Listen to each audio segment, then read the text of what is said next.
বাদাম ভাজা তিল ভাজা দিয়ে নারকেলের নাড়ু খাইতে সেই স্বাদ।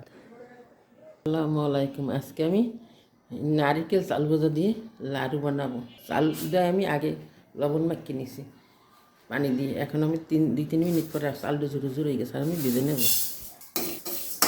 এতে আমি নারিকেল দেব, তিল দেব, বাদাম ভাজা দেব, একসাথে আমি নাড়ু করব।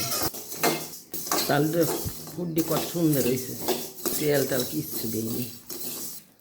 ভাজাটা আমার হয়ে গেছে, এখন আমি তুলে নেব। গুঁড়ি করে এখন আমি শিলপাটায় গুঁড়ি করে নেব।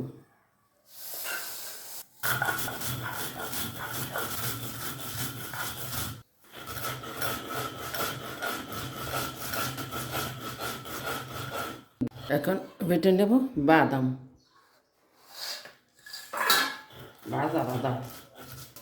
বাদামটা হালকা করে ভেঙে নেব। ভাজা তিল, এটা ভেঙে নেব। এদের কত সুন্দর একটা ফেলে বেড়া, এ তো সেই স্বাদ। মন চাই জানি হানি খেয়ে ফেলি। এইগুলো লাল ভাজা, তিল ভাজা, বাদাম ভাজা। এখন আমি নাড়ুটা বানাই নেব।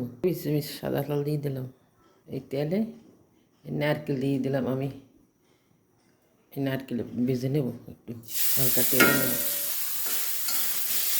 হালকা তেলে নিলে একটু করে নাই এইভাবে নাড়ু বানাইলে একটা খাইবে, 2 চাইবে।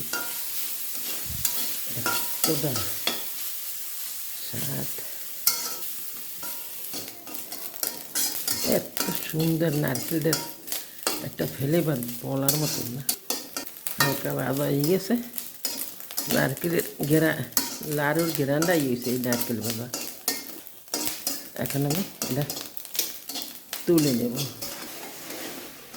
আখের গুড়, চাল ভাজা যতটা আর অর্ধেকের বেশি দিতে হয়েছে।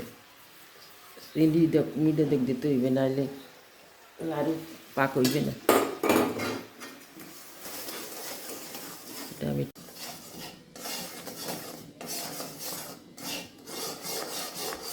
গুড়টা আমার গলে গেছে। এখন এইভাবে দেখতে হবে, এই লাটকা লাটকা হয়ে গেছে। এখন আমি দিয়ে দেবো চাল ভাজা, তিল ভাজা, বাদাম ভাজা, একসাথে নারকেল ভাজা।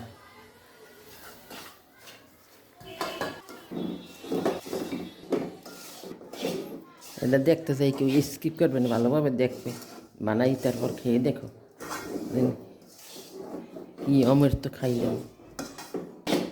এরপর আমি তিল দিয়ে দেবো, আর ভাজা তিল পরে পরে দেখাবো। এখন হয়ে গেছে, এখন আমি তুলে নেব। এখন আমি লাড়ুটা পাকিয়ে নেব।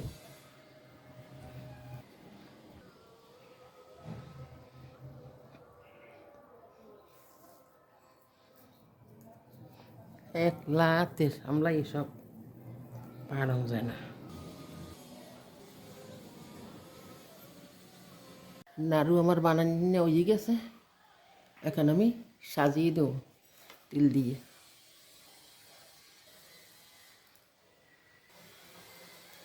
ভাজা তিল,